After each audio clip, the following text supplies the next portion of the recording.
આ civil hospital અને security કોઈ માણસને અંદર જવા નથી દેતા.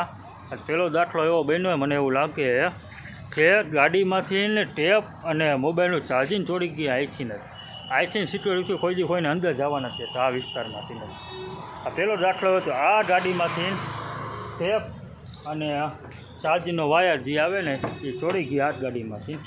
આટલી સિક્યુરિટીની બેદરકારી છે. હમણાં પેશન્ટને મળવા જઈશું તો જવા નહીં ગયા, પણ ગઠિયાને ચોરી કરવા અહીંયા મોકલે છે. ગઠિયાને ચોરવું તો ચોરવા સિક્યુરિટી ખુદ અહીંયા મોકલે છે અહીંયા. અને મારું નામ છે રવિ સાકરિયા.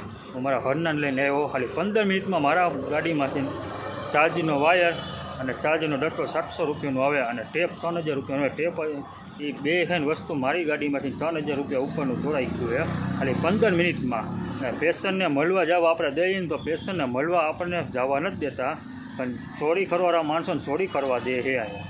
આ સિવિલ હોસ્પિટલ આ મારી ગાડી અહીંથી ખાલી 15 મિનિટમાં ચોરાઈ ગયું. ઇમરજન્સીમાં ગયું એટલી વાળી કે બપોર વચ્ચે કેટલી 12 વાગ્યાની આસપાસ. અત્યારે 12 ને 13 મિનિટ થઈ ગયા. 12 વાગે અહીંયા મારી વસ્તુ વહી ગઈ છે.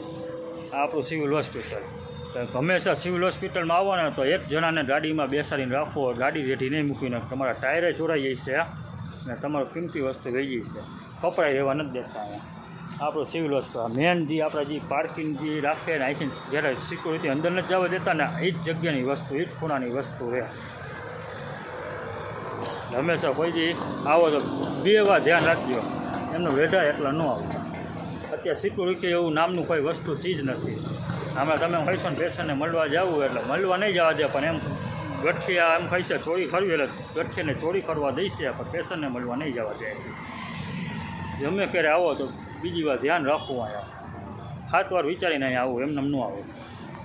અને ગાડી રેડી તો મૂકવી જ નહીં ને ટાયરે વહી ગઈ છે. અને રિક્ષાના ટાયર વહી ગયા, રિક્ષાએ ચોરાઈ ગયેલી હોય છે.